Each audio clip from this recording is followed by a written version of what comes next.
All right, so good evening. This is the Great Barrington Planning Board meeting for Thursday, September 22nd. This meeting is being recorded and is being held on Zoom tonight. Pursuant to Governor Baker's March 12, 2020 order suspending certain provisions of the open meeting law and the governor's July 16, 2022 revised order extending remote participation by all members in any meeting of a public body, this meeting of the planning board will be conducted by remote participation to the greatest extent possible. Specific information and the general guidelines for remote participation by members of the public and or parties with the right and or requirement to attend this meeting can be found on the town's website. For this meeting, members of the public who wish to listen to the meeting may do so by following the instructions on the agenda. No in-person attendance of members of the public will be permitted, but every effort will be made to ensure that the public can adequately access the proceedings in real time by technological means.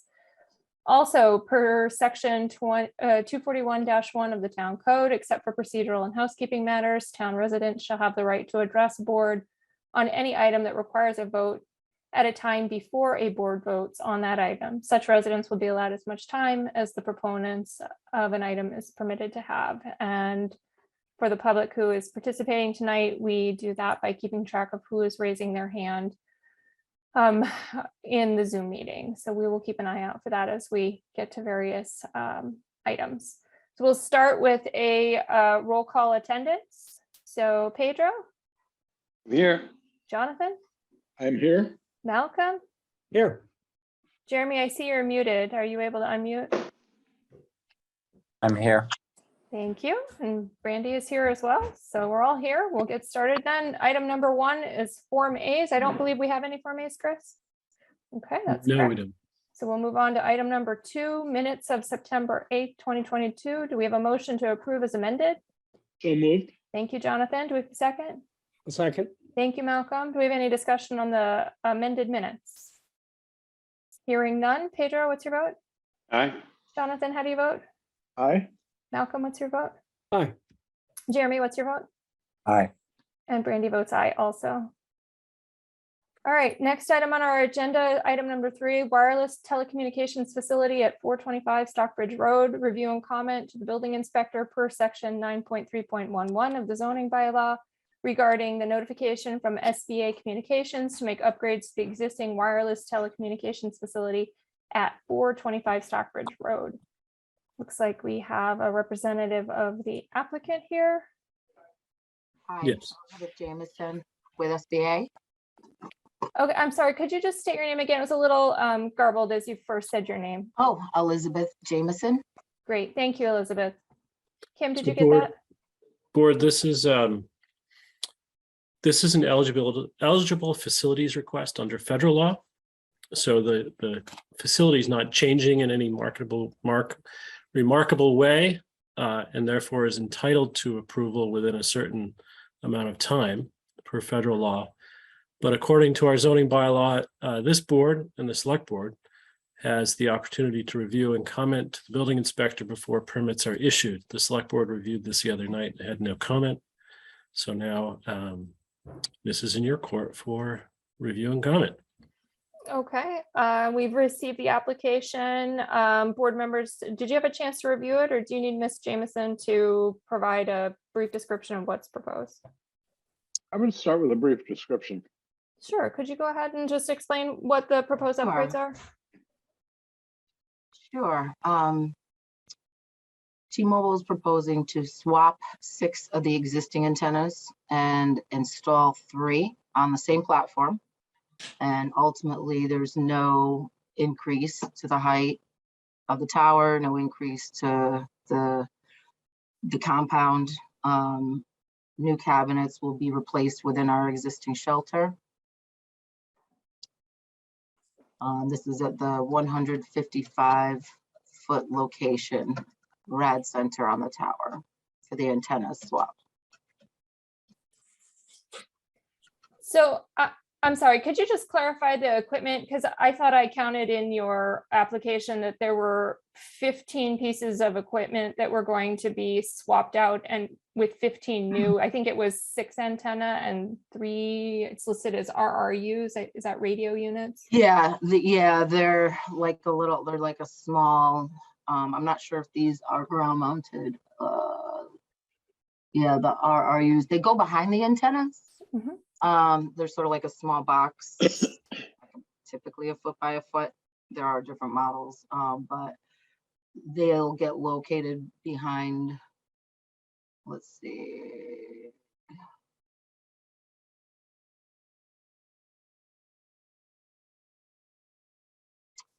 Yes, 6 of the antennas.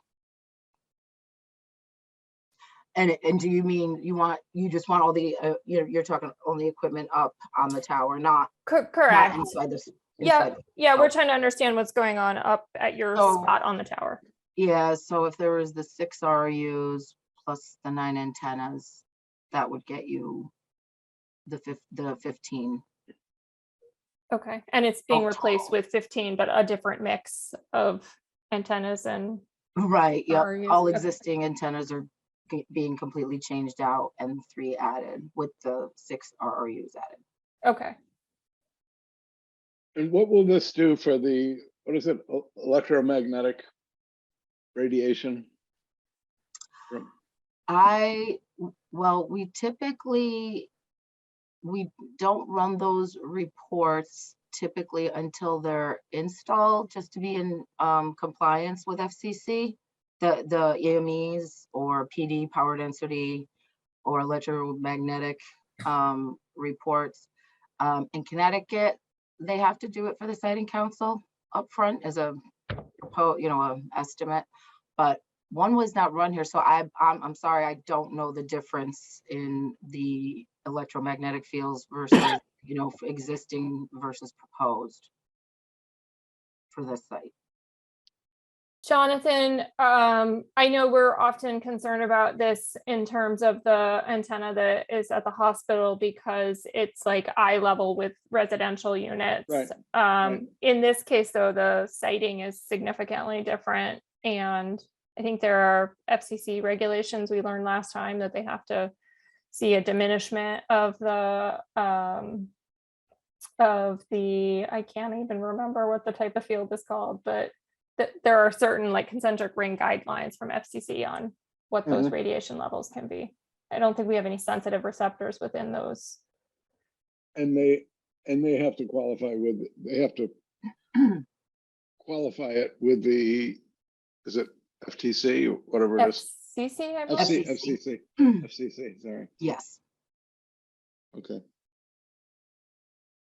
and the actual order, the federal law we're going under was actually issued by the FCC. Our eligible facilities request application is an FCC guideline document.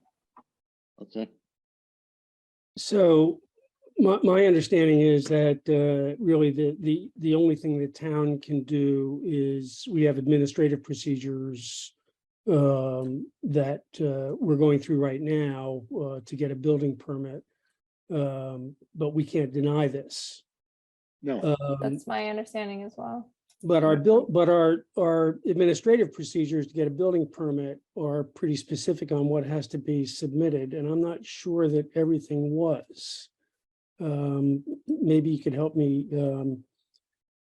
identify in our section 9.3.9 numbers 16 to 23 are required to get a building permit for a change in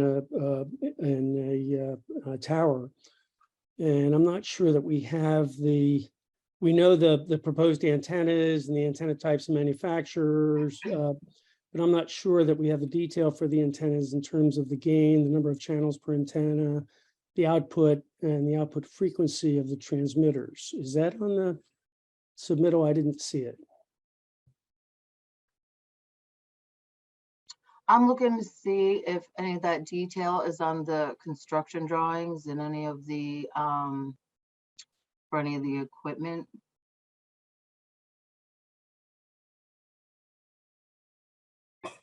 Yeah, I didn't see. Yeah, as you said, there's really construction drawings. I didn't see anything related to the Yeah, detail. can you reference that section? I am looking at your regs. It was Yeah, nice. it's Um, 9.3.9.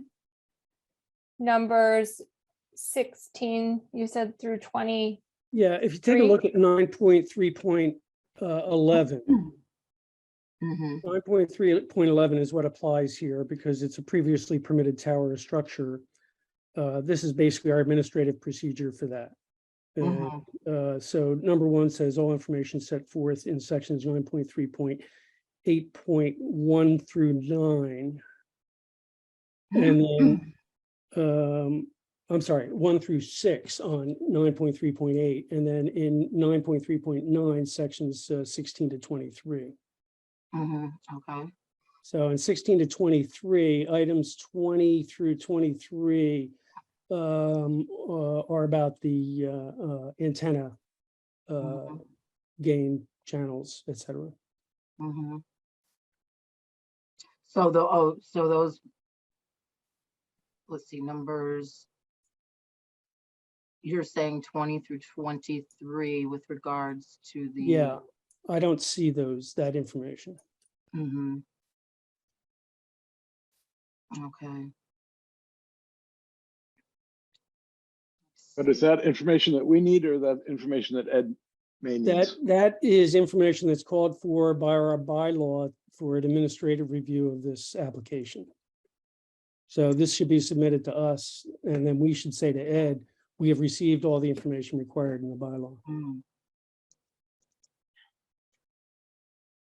Yeah, I'm looking to see if it sounds like those requirements are similar to an EME report.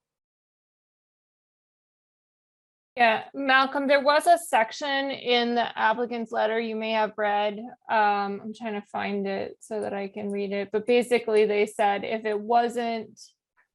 if an item in our code was not something that was required under the eligible facilities request, they did not provide it. And I think those items may have fallen under. Well, that may be, but it's required. I mean, they very nicely pointed out that what our rights and obligations are, and we can't deny the tower, but we can, it is subject to administrative review. And our bylaws call for these items to be included as part of the administrative review. Yeah, I think their letter, they were trying to say if it wasn't something that is required under the eligible facilities, which is a very limited scope of items, that they were not providing it. And I'm not saying that's right or wrong. I'm just saying that's what I read in the applicant. These, I've seen several of these for other municipalities over the last couple of months. I think all the wireless service providers are moving to make some substantial upgrades for 5G purposes. And this is a very delimited scope review, more so than we've ever seen before because of the federal regs. Yeah, it sounds like it's would be covered in those particular items will be covered in that type of report that we typically don't do until our installation. However, in Connecticut with the state, those submissions require that. So that report is done ahead of time as an estimate of all of that, the power outage, the frequencies. I mean, I don't think I guess we're that's asking I guess anything you that's don't up to you know. folks. how you're gonna Brandy? do it. Yes, Jeremy? We had seen those in the past, right? For the hospital tower, but that's a different scenario. It's immediately like the towers are at line of sight with a house. And so that's the difference. This is above line of sight to the yeah, this to is the hotel. 150 feet above ground. Well, it's not the same distance either. I mean, think the hospital situation is like the hospital tower and the house is like right here up the hill. Yeah. But then those things that we saw then clearly showed how it dropped off. Correct. It does drop off. But this is different technology, right? So yeah, and I think we're kind of like we're mixing apples and oranges here. Like Malcolm is he's pointing out administratively that there appears to be an incomplete package. Yeah. And it seems to me you're asking more about the radio frequency. Well, no, but was Malcolm saying that's part of our, or it's not? Part of what we require. Yeah. In my opinion, it's, what we require is the spec for these pieces of equipment. And although there's a lot of material spec'd on sheet A4 of the application packet, it doesn't have anything about, it lists the specification of the name and model number of the antenna, but it doesn't give us the specification on the power output. Mhm. I, for one, I don't think it would change our review. I don't think we have the technical capabilities to even understand it. I understand what Malcolm's saying about wanting it to be administratively complete, but I, for one, would be willing to waive that requirement. I mean, it was sort of, I thought it was sort of comforting when they showed like what the fall off was, and I don't know, and this is very different, so it'd be nice to see that. Well, again, I think it's two different things. You're talking about a report that models the radio frequency waves. And so, yeah, and so when we received that report, that wasn't part of the submittal requirements. They were just doing that. There is another thing that is not included, and that's probably the copy of submittals and showings pertaining to FCC licensing, environmental impact statements, anything else that was required. Presumably they already have that. Yeah, I mean, I don't think we're asking for any information that's not there. At least our bylaw is, and I mean, I think Jeremy's asking for something that may only be available after it's operational, but as far as the actual specs for the antennas, that's got to be known at this point. I have a document here. We call it our RFDS. It has some greater detail in the antenna information. I just don't think I can share the whole document to you. This is what our RF engineer, creates their plan. It's, at the beginning stages. I don't know if I can screen share with you a couple pages of it for now. If this is something that might satisfy some of those requirements, I think maybe you could look at them. It means, I don't know if it meets all of your bullet points precisely, but there is a little bit more detail on these antennas. They do mention like a frequency, but I don't know what I don't know what kind of meaning it would have for you. If that's, I'll give you a look at the, a couple sections of this to see if it. Yeah, Chris, can she share the screen? Yeah, I can allow you to share the screen. Okay. So this needs to be recorded, so this will become a public document. Is that okay? Yep. So I can hit the link now. Go ahead.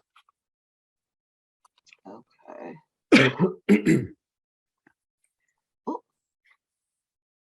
Let's see, which one is it sharing? This one? No. Let's see, I'm trying to see what you can see.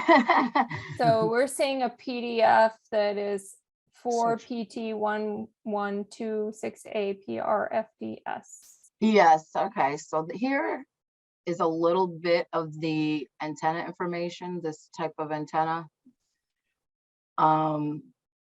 This is what they call the L700 frequency on this one. L600 and L700, this one transmit those two frequencies. This is the RRU or RRH. Here's the, over here in the middle, this antenna, the Air 6419, that one's going in the middle. That's the one that's proposed to go in between the existing antennas on each face. That's in the 2.5 gigahertz LTE. And then the one over here on the left is called the L21 or 2100 frequency, 1900 frequency GSM. This is like your older, like your pre-LTE, pre-5G frequencies that a lot of carriers still have. So this is like your more modern antenna. I guess. I don't know if this has any meaning for you. I'm gonna scroll too. There's a little bit more information here, I guess. Elizabeth, will this be a 5G installation?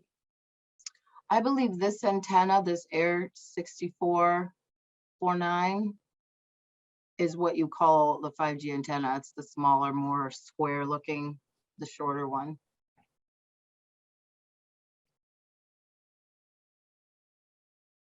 But I don't know if this has any meaning, but there is some information. You know, I understand like the word frequencies isn't spelled out, but this is our typical. That's what it is. But Those are like the channels it operates on, right? Yeah. Just for purposes of our understanding. Yeah. So those are the frequencies. But again, the way this document is sort of laid out, I don't know if it has the same meaning for you as it would for us. You know, I don't know if that's enough detail, but Yeah, and I'm not, I mean, it's not everything that's called for, but it gives us some information about the antennas. I guess I'm satisfied with this. Okay, thanks, Malcolm. Jeremy, do you have any further questions? I do not. Jonathan, do you have any further questions? I do not. Pedro, do you have any further questions? Nothing here. Okay, oh, can I Go stop sharing? Or yes, go ahead and stop sharing. okay, sorry. I didn't- And Elizabeth, the one question I had was just pertaining to the structural analysis. It looked like there was going to be more larger equipment based on the weight of the different antennas that are proposed. And I did notice on your plans, you say that a structural analysis will be done prior to construction. Is that something you're going to be providing to the building department? Yes, we always provide the structural with our building permit application. Okay. All right, so let's see, this is a review and comment to the building inspector. So let's see. I would move that we forward to the building inspector the comment that we believe that all the administrative requirements in the bylaw have been met. Okay, do we want to wait and see if there's any public comment Sure. on this before we do that? Okay, so we'll pause for a moment and ask if anyone who's participating as an attendee has any comment or question regarding this matter. No hands. Okay, I don't see any hands. So Malcolm made a motion to send comments to the building department that we believe this is a administratively complete application. Yes. Okay, do we have a second on that? Sure, I'll second that. Okay, Jonathan seconding. Is there any further discussion? Okay, hearing none, we'll vote. Pedro, your vote. Aye. Jonathan, your vote. Aye. Malcolm, your vote. Aye. Jeremy, your vote. Aye. And I'll vote aye as well. All right. Thank you. Thank you. Oh, is there a formal written decision we received that I need to provide to the building official after The this board- meeting, or that's, The board will issue a letter to the building inspector. oh, okay. So I don't have to get Right. that from you. Okay, thank you. Have a good night. Thank you. All right, moving on to the next item. It is an application for a special permit at 110 Christian Hill Road. Recommendation to the Zoning Board of Appeals on the application for section 5.5 of the zoning bylaw to modify a pre-existing non-conforming single unit residential dwelling at 110 Christian Hill Road. And it looks like we have Ms. Bixby as representative to the applicant. Hello, Dana, how are you? Good, how are you? I'm doing well. Thank you for joining us. Do you want to tell us a little bit about the application? There's an existing house of just over 2,000 square feet, which has a setback of approximately, if I remember right, I don't have the plans in front of me, of 23 feet, which is thus non-conforming structure. The proposed addition is at the rear of the property, and it's approximately 1,800 square feet. Again, I'm speaking from memory. The numbers are in the application, which thus exceeds the 25% that is the trigger for requiring a special permit with a non-conforming structure. So that special permit application has been made to the ZBA, as I understood it needed to be. And it comes before your board for comment as you deem fit. There's a portion of the addition which is in the front setback, and it's a greater distance from the road, and I believe the ZBA would be likely to deem that no more detrimental than the existing structure. I think that's it. Okay. Chris, are you able to share on screen, or do you want me to share on screen drawing Z-2 in the application that shows the existing and proposed condition together? Thank you. Is everyone able to see that, board members? Mhm. Okay. This Right. is the addition this is Chris, the addition Dana spoke of is on the left side of the house as you're looking at it from the road. It's 40. Where the feet- cursor is the small portion that's in front setback. 40 feet 9 inches to the road, to the front property line. And you see parallel to the road there's a 50-foot line shown on the plan. Mhm. There's a small portion of that is non-conforming, but the ZBA will have the ability to judge whether or not that a new addition is more detrimental or increases the non-conforming nature of the existing structure, which, as Dana said, is 23 feet 10 to the front property line. And the existing structure is predominantly within the front yard setback under this zone, right? It is actually, yeah. Yeah. And that new addition at the, I think that's like the northwest end of the building, that is to provide egress into both portions of the structure? Becomes the main entry for the house in the reconfiguration. Okay. All right, Pedro, do you have any questions about this application? I do not. Jonathan, do you have any questions? No, it's pretty straightforward. Okay, Malcolm, do you have any questions? No. Jeremy, do you have any questions? No. Okay. No. I don't have any questions either, so I would suggest we make a motion to send a positive recommendation to the ZBA. So moved. Thank you, Jonathan. Do we have a second? Second. Thank you, Malcolm. Oh, I'm sorry, I forgot to ask the public if they have any comment. Is I anyone? don't see any hands. I don't see any hands raised either. So seeing no hands, we'll proceed to a vote. Pedro, Aye. Jonathan, Aye. Malcolm, Aye. Jeremy, Aye. Randy, aye. Dana, thanks for your time. We appreciate it. Okay, thank you for your time. Good luck with the ZBA. Okay, thanks a lot. Okay, have a good night. Yep. All right, next item on our agenda is the site plan review for 343 Main Street. We received a note yesterday, I think, that they are not ready to come before the board. So we will pass over that item. And we will move to item number 6, strategies to increase housing opportunities. We've got Mr. Chris Brown from BRPC here to go over a few of these things. This is a follow-up discussion from a conversation we had a couple of months ago about a variety of different opportunities to increase housing. So Chris, welcome back. I'll give you a minute to get yourself situated there. How are you? I'm well. How are you? We're doing Uh, fine, thank you. I have somewhat of an awkward monitor setup, so I apologize if my That's okay. vision tends to shift from side to side. So just to go through the agenda items and give a few updates on each of these. So for the tax abatement and exemption program, which we spoke about, modeled on the Provincetown idea, I basically took their rates of participation, their rates of abatement, and how many units they were able to achieve, and then applied that to Great Barrington, kind of at the same proportion, the same Mhm. ratio.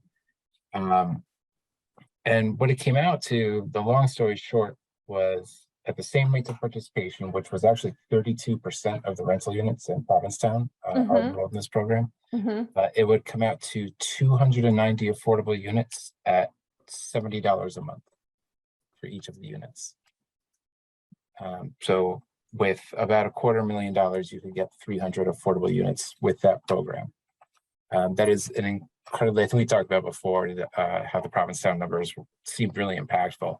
There are a few differences, and some of the data here is a little bit loose. The assessed value in Provincetown is much higher than it is in Great Barrington, but the tax rate in Great Barrington is quite a bit higher than it is in Provincetown.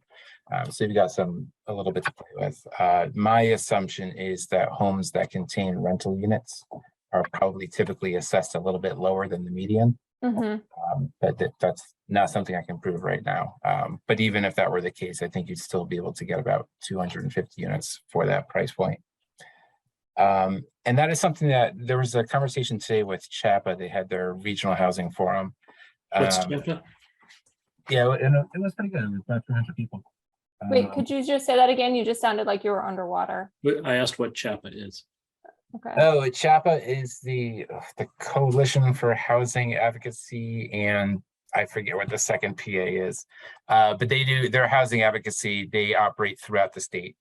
They're based in Boston, but what they like to do from time to time is reach out to communities that aren't Boston and ask them what their challenges are, what they should be advocating for at the state level on our behalf, even though they're not actually from here.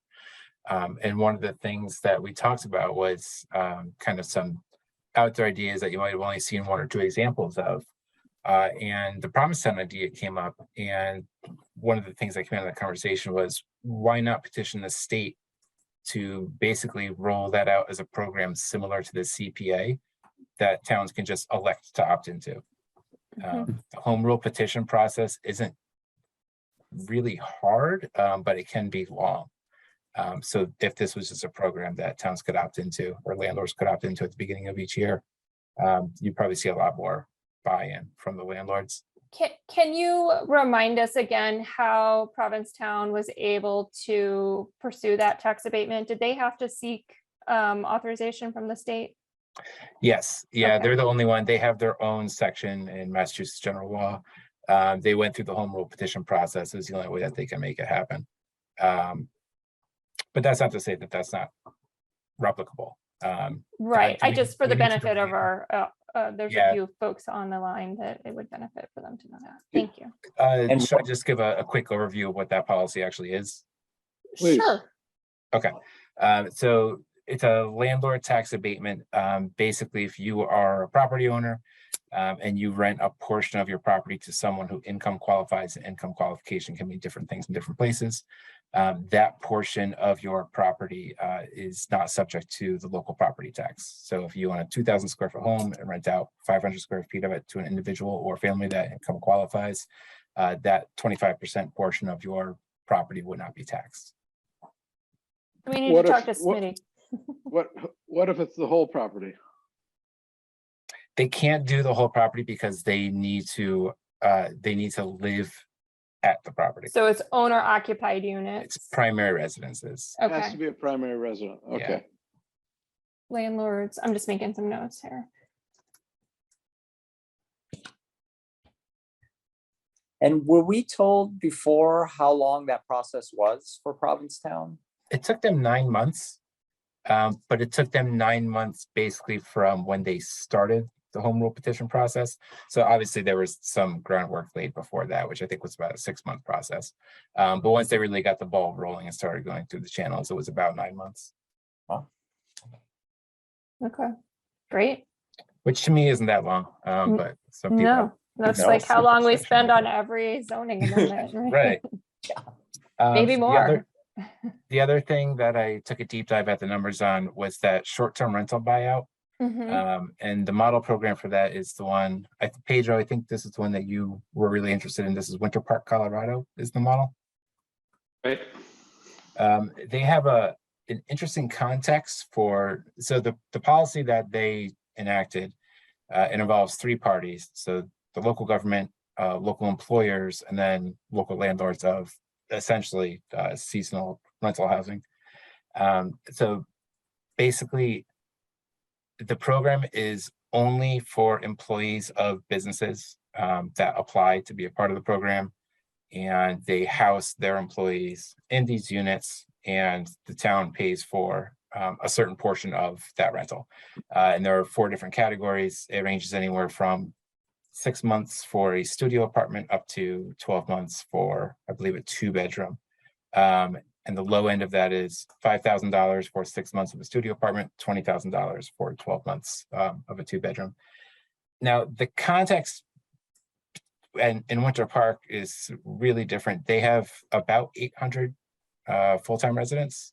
Obviously, that explodes during their vacation season, and they have 2,400 seasonal units. On the flip side, in Great Barrington, there are just under 7,000 people and about 750 seasonal units. So it's We got the it's kind of inverse. flipped, really, Yeah. those 2 numbers. And they ended up having 90 local employers submitted applications to be a part of the program. Not all of them made it. It was really popular. They had to close the program down. They ended up getting 47 total units. They don't have numbers for how many individuals that housed, but 47 units at a cost of $325,000, which works out to just under $7,000 per unit per year. So essentially that was a subsidy to the property owner. To the property owner, Yeah, okay. basically on behalf of both local employees and Okay. local employers. So it did house, it's 2% of the total vacant units is what they ended up getting enrolled into the program. Mhm. But that's quite costly. It's $7,000 on average. $7,000 a year per unit is relatively expensive. That's So just, these that- sums did, go ahead, John. that $7,000 goes to the landlord to try to convince them not to short-term rent? Is that the Right, idea? they sign a contract. So once they have that, whatever the amount is for the size of the unit and the length of the lease, it's a lease. It's either a 6-month or a 12-month lease, and it's a lease that's paid for by the town. So the property owner is signing a lease with the town. They actually just- sign a lease with the employer, and the town Okay, just so foots the bill. do you know if these leases reflect the sort of true charge of the rental unit? In other words, does the money that the town is giving the landlord supplement rent, or does it pay for the entire rent? I believe it supplements the rent, so it doesn't pay for the entire thing. I don't. It looked like they had early consideration about going that way, just footing the entire bill. But the rents were so different, so disparate. It was easier for them to just say these are the 4 amounts that we're willing to pay for these four types of leases, and then you can kind of sort it out from there, whatever the rents were before that. Is there a requirement for the landlord to discount that amount from the rent? Yes, they can't collect the 5,000 from the town and then charge the normal rent. Okay. Oh, Yeah, it's Malcolm, you're a muted if you're subsidy. trying to say something. Okay. Yeah, so yeah, that's what I was thinking. It was a subsidy, Pedro. So practically though, if we were to think about making a recommendation like this to, like, what was the mechanism the town used to engage in this? Like, in our position, this would be something have to be approved by town meeting? I guess it would be a budget expenditure. So yeah, it would have to be Right. approved by the finance committee and at town meeting. And theirs was that version of it. It was their executive. I don't remember if they have a town council or whatever their local government setup is, but it was the executive level. But I did, so their participation numbers, in the same way that I extrapolated province towns, I did them for Great Barrington as well. And again, this data is fairly loose, but it would come out to, based on how many vacant units there are, it would come out to 15 units for about $100,000, which again is $7,000 per unit per year. And then the tax abatement was $800 per unit per year. So it's there's just quite a bit of difference between those two subsidy programs. Is it, And it's what does winter, what does the local employer do? Do they contribute to that $7,000? No, it's entirely just a government program. There's no private match on this program at all. what, Well, they provide the tenant, don't they? Yeah, Correct. somebody's got to pay the rent. but is Winter Park a community where the tax base is heavily on the business side? It's almost entirely on the business side. Yeah, that's what I was wondering, where ours is not really, it's not that situation. Yeah, I mean, most of those 2,400 vacant units aren't vacant when they're in their prime season. And those are all taxes, businesses, you know, all that business comes from the slopes and the hotels and the restaurants and all of that. I mean, the full-time population of 900 people just won't be able to support the economy that they have. Right. I wonder though, if we could do a pilot type program with this using CPA funds. It Or has if- to be affordable. Yeah, it'd have to be, And it has to be owned by the CPA. Does it have to be owned? That's, No, I well, think I don't so. know. I don't think No, so. it could just be I think private CPA owners. can subsidize it. so the CPA funds were used for rental, right? A large Yes. portion to supplement the constructs program. So I mean, you Right. can't, I mean, we're sort of doing that already. I think the, but- oh, go ahead. that's, I'm sorry. No, I mean, I think you could, but yeah, I mean, I don't know. This to me feels like a harder sell. it's more in our control never though.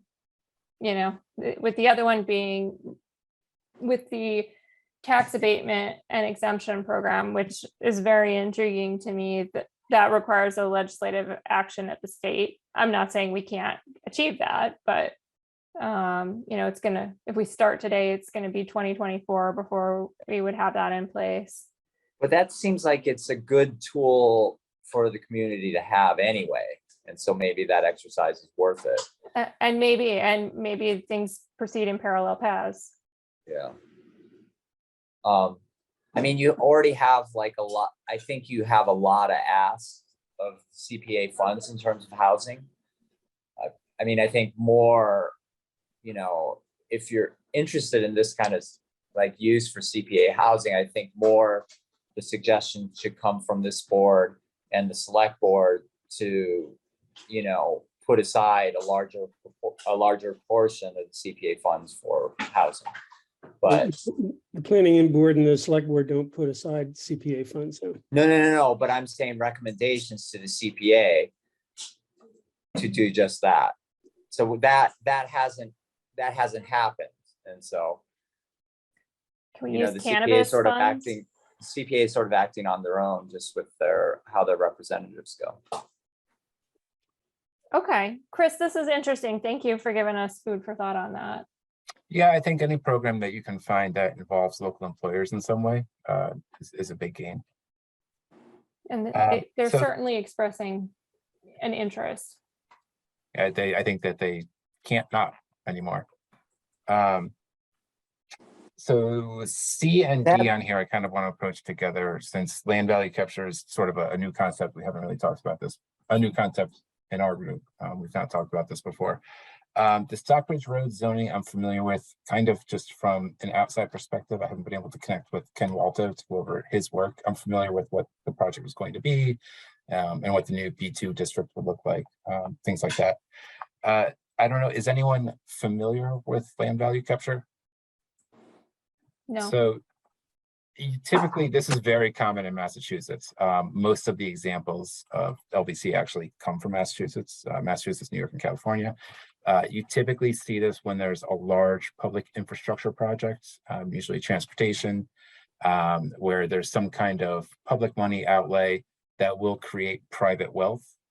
You know, if you build some new transportation lines, the value of all the surrounding properties goes up through no action on those private property owners' parts. So what land value capture does is it's almost like a tax increment financing district where it projects what the future value will be of those parcels, and then captures some of that value to pay for some of the infrastructure improvements. Infrastructure improvements are not the only things that can be the impetus for an LDC. Upzoning can. And since there are a few zoning changes you guys are looking at making, I think Stockbridge Road would be a great example of this. If you upzone in such a way that residential developers find those parcels much more appealing, you could create a mechanism by which you capture some of the increased value of those parcels within that district and also in adjacent districts. And it's something that property owners would never notice, unless they tried to sell the next year. They may notice it in that case, but it's a very small amount. Again, we're talking about, it's a tax, so it's usually half of a percentage of whatever your property assessment is. But writ large across an entire district and across adjacent parcels, it can offset a lot of both the capitalization of whatever that project is on the public side, or you can just bank it and use it for affordable housing, which has been done in a number of places. Chris, I'm not sure what this means. I mean, when you say capture funds, are we then increasing the taxes of people within this district by the 0.5%? Is that, and how will they not notice it? The idea is that both the parcels within whatever gets upzoned, if we're using upzoning as the example, both those parcels within and then adjacent ones will go up. Even if it's not a big parcel, just allowing 2 units where you used to only allow single units, duplex developers get interested all of a sudden. So that value, you have to have third-party appraisers and assessors come in. It can't be done by either the developer or the town. And they will kind of give you that delta of what the property is currently assessed at, what it can or should be in a few years' time, given the development. And then it's a graduated rate. So as the years go by, I think it goes up by 8.5%, or maybe it's 8.25% every few years. So you get a little bit and then it caps out. So at some point, their net worth on that property will be much higher. The tax rate would go up incrementally and then cap out. But it would jump up in very small amounts. But if the assessor is reassessing every 3 years, which they have to do, and the zoning changes to go from single family to allowing mixed use or whatever, isn't that going to affect the valuation anyway? It depends on how, because assessments are done not really uniformly, and assessments and appraisals are fairly different ideas. So the assessment's going to look at the value of the land and the value of the structure that's on it. Appraisals will very often look at what would this be worth if there was nothing here. And sometimes that's more. Sometimes appraisals will actually end up being more than an assessment, even though there are no improvements on the land, on the parcel.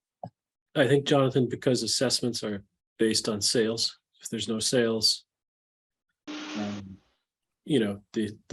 actual property tax doesn't go up. The assessments are usually behind because they're based on comps, and then appraisals are based on projections. Right, right. So this would be more of a projection approach. So that was just another tool. It was something that I thought of as Chris and I were kind of talking about Stockbridge Road. Another kind of overlay idea that I thought would pair in well. As we pull as we circle back to Stockbridge Road, maybe at the next meeting, we can think about whether or not it might become one of these land value capture areas. Okay, yeah, let's think about that further.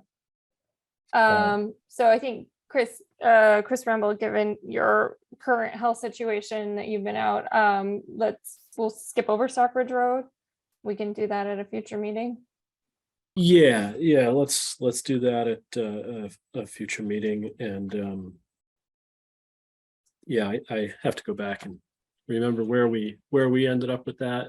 Chris, I don't know if there's anything you and Ken talked about or any I've been pouring through our files, and there are a lot of things that are Stockbridge Road, but it was around 2019, I think, Yeah. 2019. I haven't been able to find exclusively that file. I know Ken's he's part-time with us, so it's not always easy to track him down. So we'll follow Hopefully that I'll up connect with him again. this week. I actually think it may have started in 2019, but I think the work Ken did was for last year because we ended up thinking we needed to spend a little bit more time detailing it out. But the studies Yeah. he did on density were last year. Yeah, he was on Zoom, I remember. Yeah, yeah, that's what I'm Okay. thinking. So we'll Were come we in back to person that. or on Zoom? Yeah, we'll come back to that subject. Okay. Thanks. And I am connecting with him next week, but knowing that it was last year makes that easier. I do not have good news about the starter homes legislation. That was tied up in the kind of massive economic development bill that did not pass. So that will not be happening. And again, the amendment there was to remove the restriction on starter home overlay districts to be placed within a half a mile of a transportation center or some kind of transit center. We were looking at this board because it's similar to the smart growth overlay district, where if you have affordable homes, it can happen by right. And so we're particularly interested about this starter home district that allows a certain amount of density. There were some provisions in the existing law that didn't make it work very well for rural areas, but it sounds like, as Chris said, that didn't move anywhere in the last session. So take that one off the list for now. Yeah, We Right could really now- use, we could really use some mass transit though. good. Well, We could let's use- work. That's like maybe a we'll whole work on separate that. issue. Yeah, maybe we'll work on that. And I think it probably would have passed if it hadn't become bundled Yeah. in a much bigger bill, but that's what happens sometimes. So to that point, is there any move that you've seen to like pull it out and try and get it passed as separate legislation? Yes, that was a pretty big topic of discussion this morning during that Zoom with the regional housing group. But you know, there's no guarantee that the same thing will happen again, that it will just end up getting bundled up once it's at the legislature. They can kind of do Okay. what they want. now, Chris, the other items on the agenda, I realized that I put it under 6, which included a discussion with you. I didn't necessarily mean that you had to talk about all these items. These are things that we've been talking about independently of your technical assistance. But if you have any insight on these, we'd be happy to hear them. But No, that's fine. we're I well mean, on yeah, the- those are the things I had been working on. I was like, well, let me update you on those. Yeah. And then I started reviewing the performance standards, and I said, I don't know that that's for me. Yeah, that's right. We've been working on that. So sorry to forget it there. Yeah, but I'm happy to listen to the discussion and pop in if I have anything to say. Okay, thanks. Okay.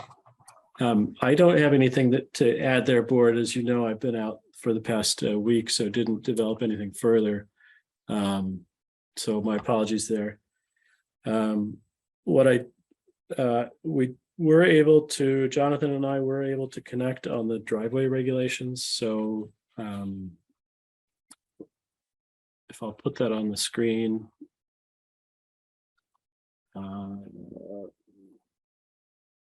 Yeah, actually, while you're pulling that up, the only other thing I might ask Mr. Chris Brown is for H, alternative residential types. I'd be curious, Chris, if you have any insights into what other communities are doing with regard to like dormitory, or I think we've called them single room occupancy units. Have you seen any examples of that moving forward? That was another Yeah, I approach haven't we were seen a looking lot at. of those.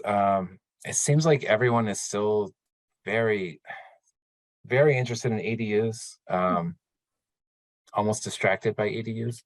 I haven't seen a lot of SROs. There was some talk today about condominiums, which, you know, are still out of some people's price point, but part of the problem with condominiums is that they're difficult to obtain financing for. Just because a lot of times a mortgage that you would need for a condo is not a mortgage that most banks will write. Traditional lenders, you know, won't give you a mortgage for $80,000. So that is another thing that's on the advocacy list that CHAP is working on, to get more community financial institutions involved. But really just to change the state level regulation of condominiums and how they're financed. Okay.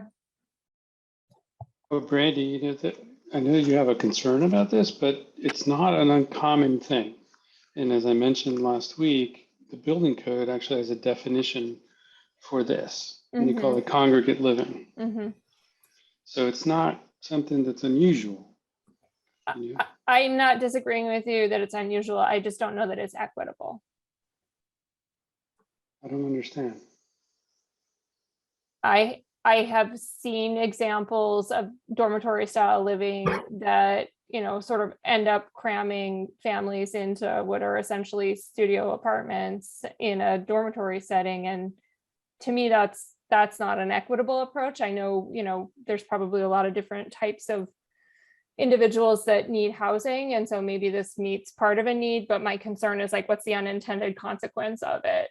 You know, do you end up with someone who maybe starts out in this dormitory style housing, meets someone, starts to have a family and can't find housing, and they're trying to have their family in this like really sort of confined, constrained space. And so that's just something I think we need to keep in mind as far as the equity of that housing approach. And again, it's a spectrum, right? Like there's a million different scenarios where it might be appropriate, but as far as permanent housing, I worry about it as not being equitable. Well, the scenario that you just brought up would be a scenario that would go against what the building code would allow. So it's not like the stuff, you know, the type of housing that we had at the turn of the 20th century in New York City and Lower East Side is going to be repeatable legally. Well, I think legally is the right word to add to the end of that, because I'm pretty sure there's lots of housing in our community that is occupied more than building code might allow. Yeah, but see, I think, you know, to be wary of this because of that, that's going to happen regardless. And so, but then by not offering this type of thing, you rule out like the good players, right? So like this kind of thing is something that Construct is interested in for that kind of tie-in with business. And that's with that one project that they're doing, if that's successful, I think that is something that they're interested in possibly repeating. I'm not saying that I'm opposed to it in its entirety. I'm just saying that there are a variety of concerns we should talk about if we're going to head in a direction of an SRO approach. And I'm not sure, you know, I understand Pedro is relying on the building code, but I think, you know, there's a question of enforcement that happens in terms of building code. So just my concern from some of the research I've done, some of my experience. But you know, I mean, a lot of zoning, you know, and so, I mean, I think providing a lot of different, like the opportunities for a lot of different kinds of housing is going to help us to make our community more inclusive.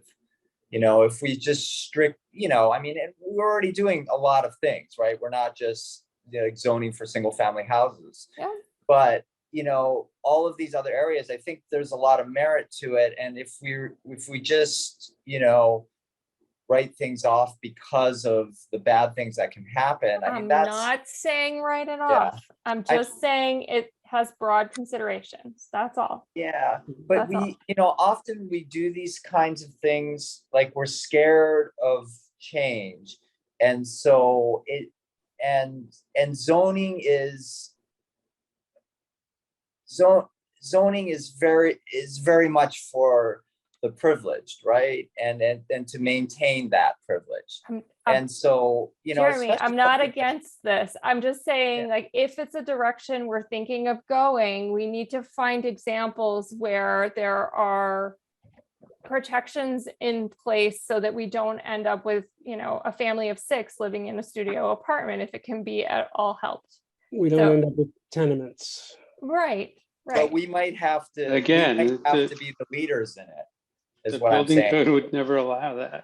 Well, the building code may not allow it, but I don't think the building code allowed the occupation of the tenements that existed in the cities in the turn. There was no building code when the tenements rose in New York City, and as soon as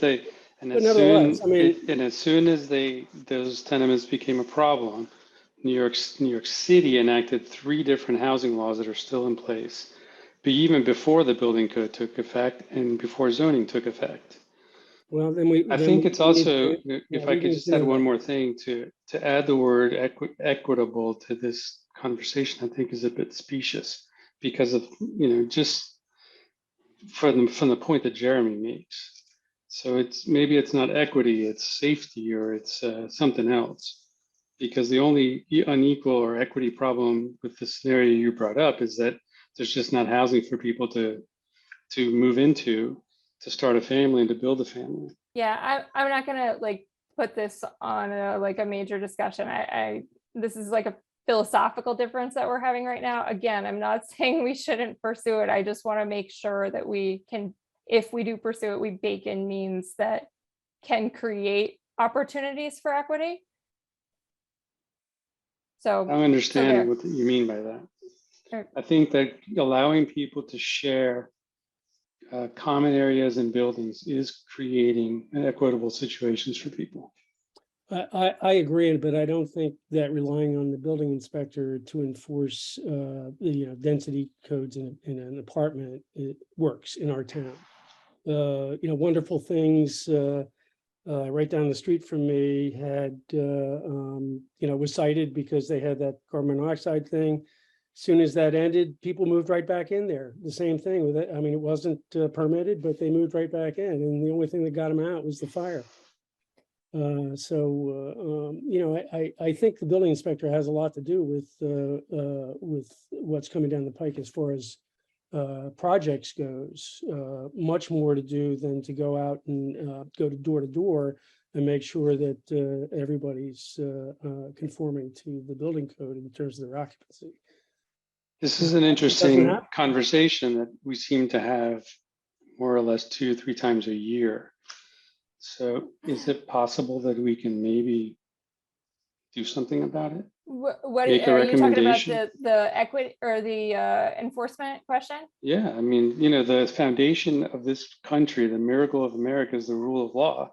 And we keep saying that we have no rule of law here in Great Barrington with I think that's regards taking it a to, little far, but we have noted Well- that there are enforcement issues. Yeah, I think that's, yes, Yeah. please, Pedro, you brought it up before. I think you even had in your list that you provided several months ago, like a part-time or additional building department person that could help with enforcement issues. So, I don't,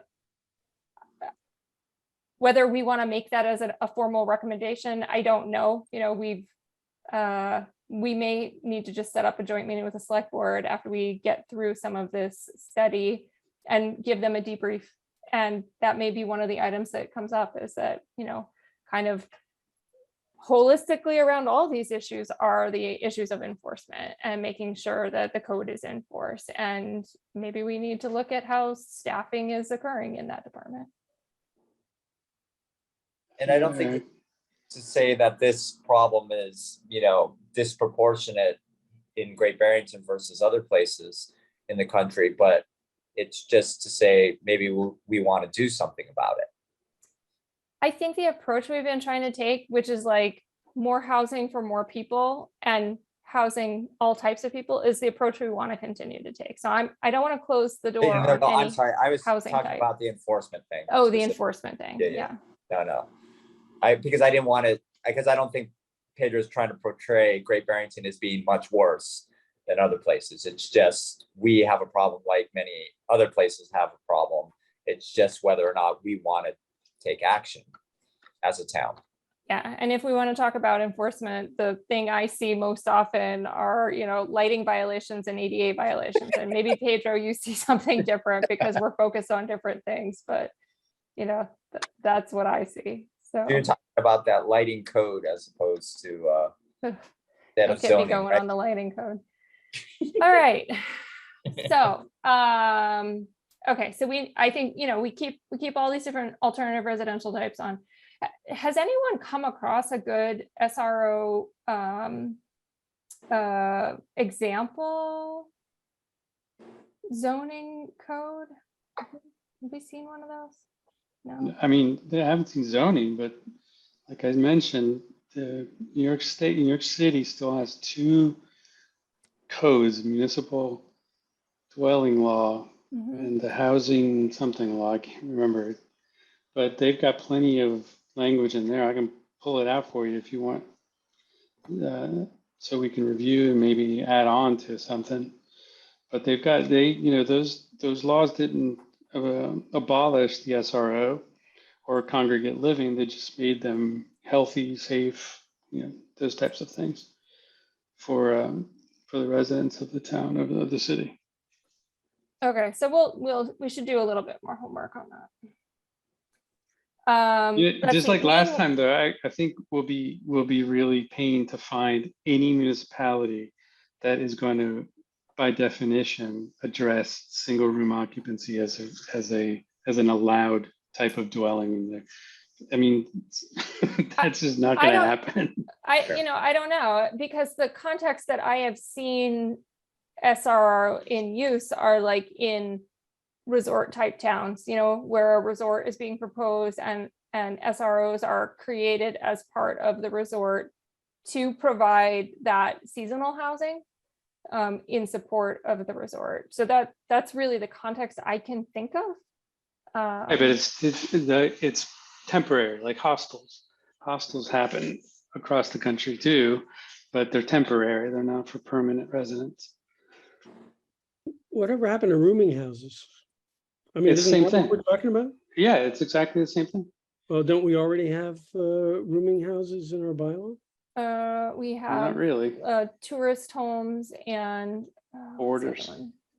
We have Orders. we have Yeah. a use in the use table. We have, what is it, lodging, I think one lodging house, or, yeah, lodging house. Malcolm, my recollection, and I'm going off the top of my head, my recollection is that like implies an owner occupied scenario where they're renting additional rooms out. I think that's And how. it Which limits is- the number, It's like 3, right? something like that, yeah. For us, it We don't even limits. define, we just don't pulling it up, hang define on. lodging house. Yeah, this in is our- something that Chris and I was supposed to speak about. Lodging house is defined in the building code, and I have a feeling that that's why it appears in our bylaw. Boarding house does not Wait, I don't appear in the see building code. in our definitions. It we doesn't. don't. We don't It's have not in there. lodging, the only time the word lodging appears in our bylaw is in the use table. Use table. And the building code defines it as exactly what was already stated, as a one-family dwelling with one permanent residence with rooms for rent. There's no limit to the building code doesn't limit the rooms. We limited under that borders section that's in the, I don't know, I forget where it is, in the accessory dwelling or accessory building section of the bylaw. It's something Chris and I were supposed to talk about, but since he got sick Oh, and well, we'll leave it on the agenda for the next time and we can circle back to it. So meanwhile, since we've had this long debate, Chris, I imagine you had time to pull up the text for the driveway. You okay? You hanging in there? We had Excuse time me. to- So going back to the driveway issue, the board will recall that Jonathan pointed out the existing driveway bylaw at chapter 153 of the town code allows for only 2 curb cuts per property and provides no real metric for whether or not or when a third or more than 2, I should say, should be allowed.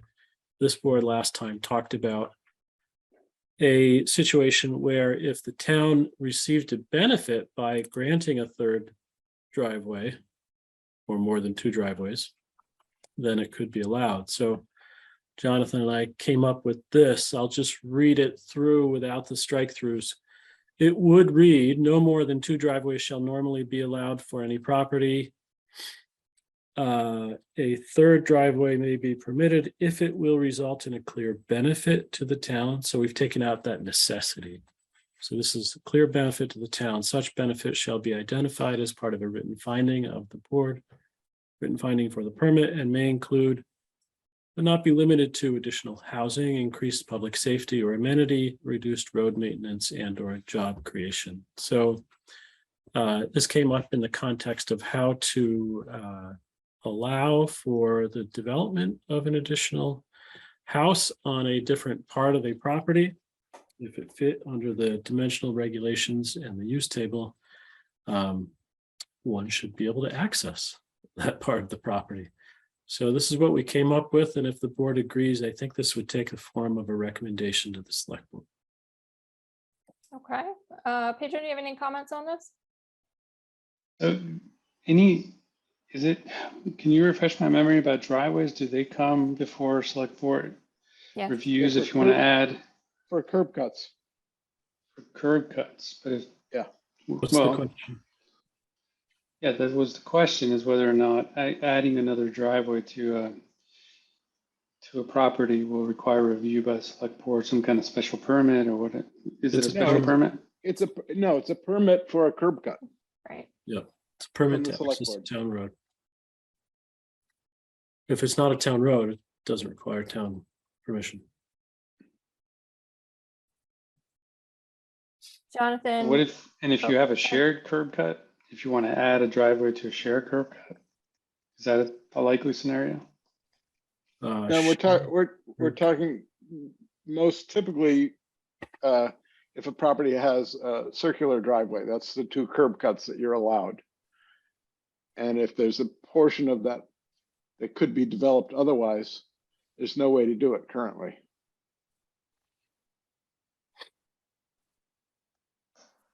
Yeah, I have nothing further. Thanks for that. Okay, Malcolm, do you have any? No, I'm good with it. No, Jeremy, No, I have Okay. nothing. Jonathan, and Chris, thank you for working on this. That was a good idea. Thanks, Malcolm. I think you identified the need to discuss this as a benefit scenario rather than a Yeah, that was a good suggestion. necessity scenario. Yeah. That's good. Good job, team. Um, Go planning board. So are we going to move, should we make a motion to move to forward this to the select board for consideration? We can, so before we So do moved. that, well, Second. so we should, hey, don't get ahead of yourselves, folks. Malcolm's always telling me we gotta stop, but we gotta ask for more public comment. So Well, we can have a motion and Have the have it motion seconded and and then have seek public comment. advice. We can Okay, Before the open it up vote. to public comment. so if anyone has any comment on this proposed recommendation, please raise your hand. I'm not seeing any hands raised. Oh, I see one hand. Chris? Lee's on the line there. Hi, Lee. Hey, I was just, I was looking for clarification for the term community benefit. If that's a bit general, or is that one of something that would be discussed and debated? Yeah, that's a good question. So the original language says necessity, and we had the same discussion, like, well, what's a necessity? And so we thought we would, actually it was Malcolm's suggestion of sort of flip it on its head and talk about the benefits, so that the decision to add that third curb cut would have to be one that would provide some sort of benefit. And then we've tried to include a few examples to provide guidance. Okay, so I guess you probably know where I'm going with this. So if someone wanted to create a Airbnb using a curb cut, where would that go? Well, so the examples are additional housing, increased public safety or amenity, reduce road maintenance or job creation. So yes, it's subjective, and I appreciate it will land in your lap, so you are right to ask this question at this point in time. But I don't know that Airbnbs fall under any of those 4 categories. And certainly this would be our recommendation to the select board. You guys could certainly add or change the text here. Okay, thank you. Thank you.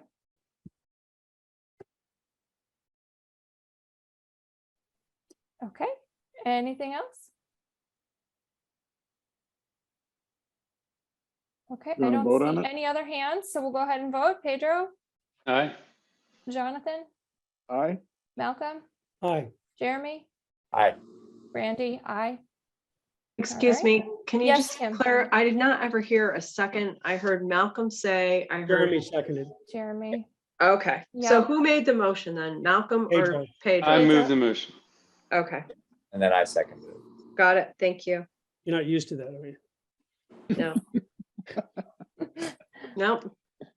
All right, Good excellent. test. Thank you, guys. Okay, so moving on to item number 7, board and subcommittee updates, issues and concerns. So we have under there a letter that Pedro circulated out to the board earlier, I think it was earlier this week. It's been a blur.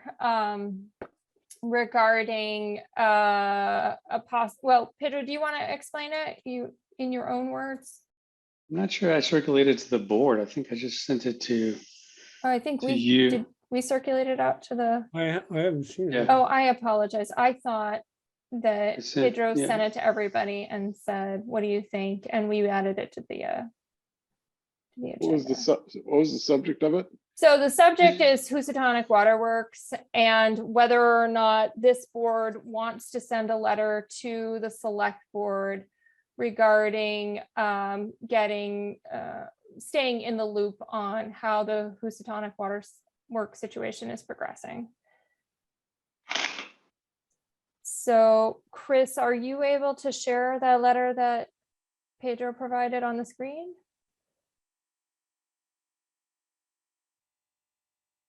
Or do you have any comments? Do I have this letter? Oh, am I the only one? Yeah, I who mean, I has a sent letter? it to you and to Kim and to Oh, Randy. sorry. That's okay. I think it probably came in when you were not feeling well. So I can share it on the screen Okay. if I'm allowed to. Yep. Hang on here 1 second. I got 800 million things open on my screen. Share screen. This letter.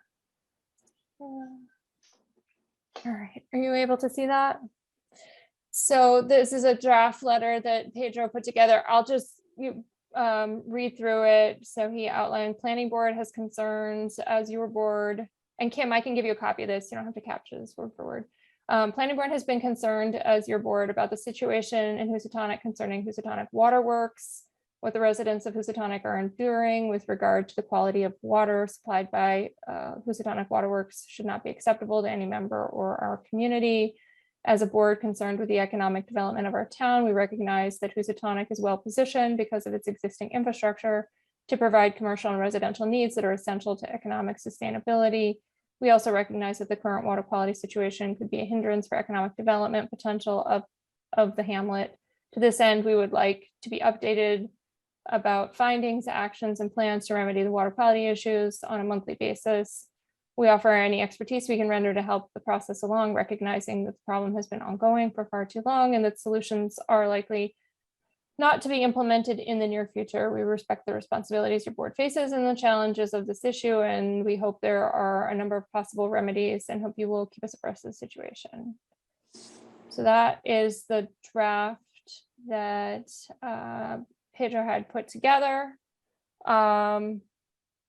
Just in general, could I get a sense from the board how you feel about this board weighing in on this issue?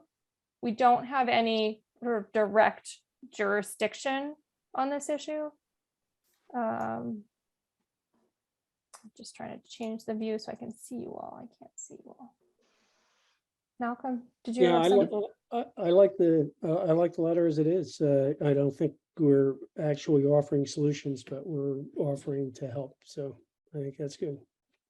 Are you like, do you think we need a monthly update from the select board? I guess I'm a little concerned about imposing any additional requirement on staff.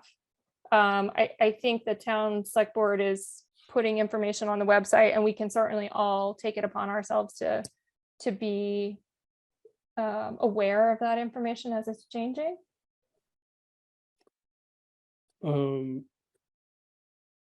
I don't think they have a monthly update, given the pace at which it's been moving.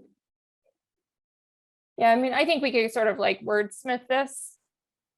And I could work with Pedro on it. Jonathan, what's your general sensibility about sending a letter? Well, I don't think it causes any harm. I'm not sure what the benefit is, other than it may make the planning board more popular at town meeting. I'm sure that is your objective, but not necessarily mine. Okay. All right, Jeremy, do you have an opinion? Well, is this different from, because they're not updating that, they're not updating the town site with their, because this, oh God, what was the wording? Well, a lot of it's happening in executive session too. Yeah, and so, because a lot of it's not, like, there's not really plans on the site, right? It's just more reports and things. And here it seems to be asking to be updated on, where they're at, more than Yeah.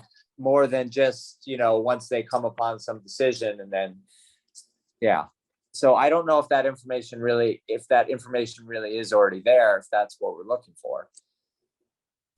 Malcolm, did you have something else to add? Yeah, I mean, the select board could choose to ignore that part as far as the monthly reports, but I would think that the residents of Housatonic would want a monthly report. Here's what's been going on. Having some kind of formal report might reduce the amount of noise going back and forth. Yeah. It's I think a tricky situation because the waterworks is a private company, right? We don't get monthly reports on the operations of any other private company, but at the same time, it's a company who has direct impact on, many members of the public, many residents. So I'm not comfortable sending this letter as it is. I think, it needs a little bit of massaging. I'm not opposed to, being clear about the fact that Housatonic Waterworks operation of that water system may be resulting in a negative economic impact to the village. I'd be more inclined to offer that as the select board works to try and pursue remedies with the state, that we offer letters of support that say we've done things like zone for an SGOD in Housatonic, and the water quality may be an issue that is impeding that development and adaptive reuse of those mill buildings. So, that's kind of the angle I would pose to take. I think it's incumbent upon us to stay up to speed on the information as it's posted to the town's website. I don't know. I'm uncomfortable saying we want a monthly update. But that's where I stand. But Pedro, I'd be happy to work with you on this a little bit if we want to bring it up at the next meeting. Yeah, that's fine. I mean, the thing about information for me is that I find out things that are that's not on the website. As Jeremy said, a lot of it is just reports.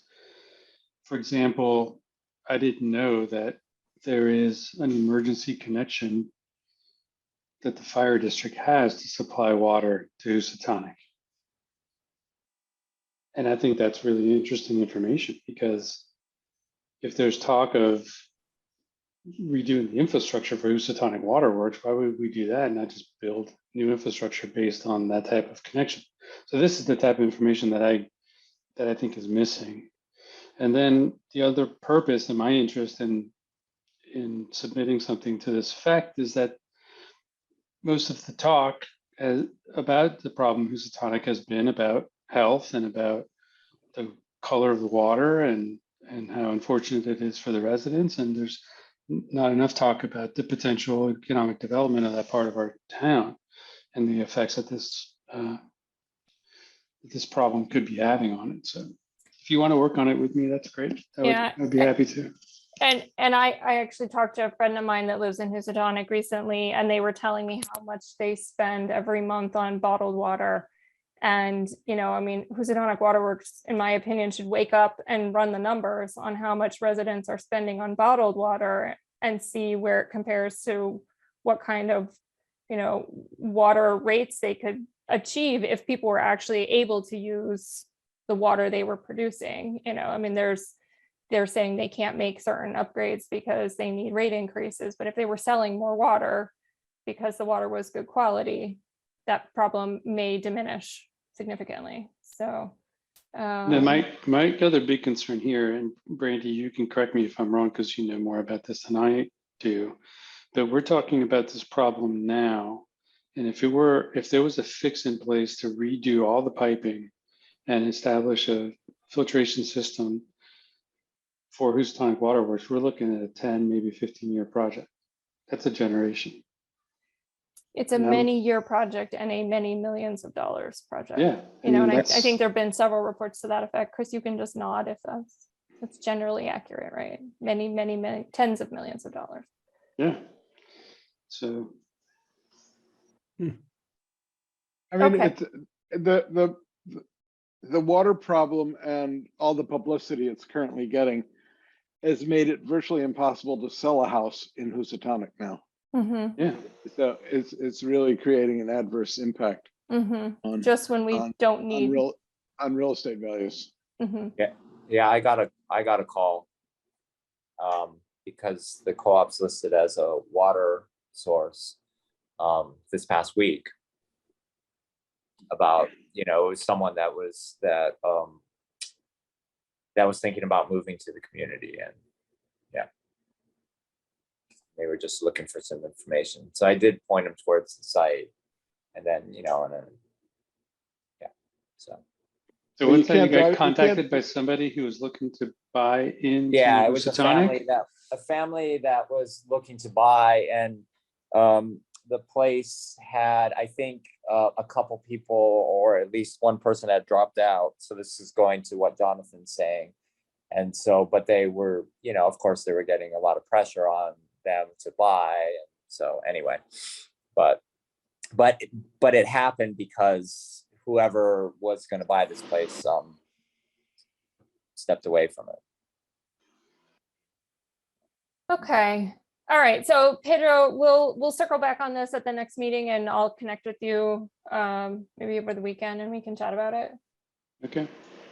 Would you send me, I mean, I can convert the PDF, but would you be willing to send me a Word version so that I don't have to? Okay. Thank you. Are there any other board or committee updates that need to be made? Pedro, for you? Nothing here. Jonathan, anything for you? No. Malcolm, for you? Just let you know that our joint housing subcommittee is starting an initiative, kind of like what we did here today. We've created a spreadsheet of trying to list all of the initiatives that have been suggested or thought of or dreamed of in terms of increasing housing, both from the housing needs study and from individuals and from the list we have here. And then we're looking to invite people from the outside, just as we did today, to discuss some of those issues. So that's kind of where we're heading right now, I think. Okay. Great. Thank you, Malcolm. Jeremy, any board committee updates for you? Yeah, for CPC or Community Preservation Committee, I don't know. Chris, did you send out something when our next meeting is from the poll? I didn't. No. Okay. So we're gonna have a meeting, an upcoming meeting, and we're also, I don't know. I think the committee was interested. I was hoping we were going to see 343 Main Street, but I'm assuming CPC is going to talk about that again. I mean, there was a little discussion about it, and but they're curious too.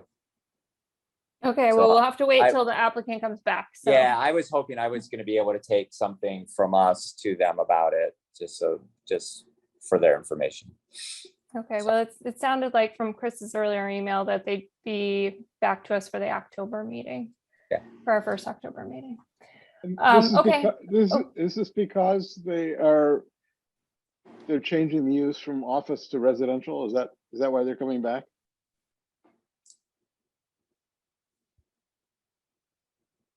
The application is for a change of use, correct? Okay. Oh, and I'm sorry, we did set our step 1 and step 2 dates, and I'm sorry, I didn't write them down before, so let me scan my calendar. So step 2 is Friday, the 2nd of December. Step 1 was, gosh, I hate this calendar. It's November. October, December. November. Oh. So step 1 is due Friday, October 28th, 4 p.m. And then step 2s are due Friday, December 2nd, again, 4 p.m. Okay, great, thank you. And I do not have any updates for Lake Mansfield Task Force at this time. So we will move on to the town planner's report, if the town planner wishes to make a report. As this board knows, on September 14th, the Attorney General approved the 3 zoning bylaws that were at this town meeting that included the floodplain overlay district, the changes to the 2-family regulations, and the changes to the accessory dwelling unit regulations. Thank you, Chris. Next meeting, we will see 343 Main Street application for site plan review. Mhm. Did the AG review the STR? Or is that? They are reviewing it. Okay. That's not been completed. Okay. Next meeting, we have common driveway under the new, the common driveway changes were also approved. Okay, We have our first application at the next meeting great. for that, and we'll follow up on these zoning items. Okay, Stockbridge Thank you. Road, other residential types, the performance standards, the site plan review, etc. Do you have the amended town zoning code now? Can you send us that in Word format? I did send it. Oh, did you send it? Okay. You sent it 2 ways? He said the We regular. can, yeah, we can go back through. It was, yeah, if you want a specific version, just let me know. If you need a a hard copy, just let me know. Okay, thank you, Chris. Can, Is that all for you, Chris? I see you're back on mute, so I'm going to say yes. So then item 9 is citizens. Yeah, I- Jeremy? in terms of, I'm sorry, I was reading it wrong. I was reading the items for upcoming meetings. I was missing that. That was Chris's. But I think I brought it up at the last meeting just about Housatonic to Route 7 sidewalk. Can we discuss that at some point? I don't know that that's in our purview No, at it was any more- level. It's not that again, this is another, like, I don't disagree with you. It'd be great to have pedestrian linkage there. Chris and I have actually talked about this over the years when we did the sidewalk survey to discuss like where there are gaps. Remember, that was like maybe 5 years ago, we did that survey of where there are gaps in the sidewalk system. And that's a big one, but there's like no right of way along 183. Oh, there is, but so the town actually owns the property on the east side of the road. It's the old trolley path. And so, but I wanted to bring it up because this is more in the realm of, again, economic development for Housatonic. So having a linkage for the purposes of like transportation, that's not by a car, so either by foot or whatever. So that it was more in that, and then a recommendation to the select board to have that item kind of moved up on the DEP's kind of lists of, you know, things to do. So that's what I was looking more from The this board. DEP, I don't understand. I what mean, you're I'm saying sorry, Department of Public Works, DPW. Okay, I know their list is exceedingly long, so. No, and I know, and I just would like to have the discussion here about how this affects like what we're trying to do and if the lack of it is inhibiting what we're trying to do. So, And then- but Jeremy, so you've talked, we've gone into a great big thing. So maybe we can take this discussion offline, but that trolley line is like very much through wetland resource areas, if I recall correctly. Is it? I'll Yeah. screen and now in the because- next meeting. I'll try to look at exactly where it was. Yeah, Is because what Chris and I did talk about this because I have been on that line as well, and it's not just that linkage. I It's think you're also talking like, about two separate things and we're getting Yeah, confused maybe we're- here. So Okay. let's dial this back. okay, Okay. that's fine. We'll discuss later. but sidewalks could we aren't in put our- it? Could we put It's it on really the not agenda? in our purview though, so I'm like reluctant. No, I'll but what discuss I- it with you offline. How about that? Let's Okay, talk about it offline. But what I'm looking for is I'm looking for it to be on an agenda so we can discuss it because what I'm looking for is It different doesn't have boards. any bearing on zoning or Yes, planning but- or any, So but we're not an economic development entity. we had a seat, or me, on the complete streets, right? And so that was partly driven by us. And so this is part of that. And so anyway, and it's not specifically on there in that form. Well, And so that's why I wanted to bring it up. It was a We can- different connection. So anyways, I just wanted to be on an agenda. That's my own lead. Let me And think we about can it. discuss about its merits at that point. Yeah, I'll talk with Chris about it offline. Okay. Okay. So. Was that your citizen speak, Jeremy? Because that was outside of our board Sure, subcommittee. that's my citizen speak. I Um, am gonna be, and also just FYI, I am gonna be using citizen speak to bring this up to other boards in town as well. Excellent, okay. But I wanted to start here. Okay, so is there any citizen who would wish to speak? Please raise your hand and Chris can unmute you. That's what the last few minutes of this meeting are for. Just go ahead and raise your hand.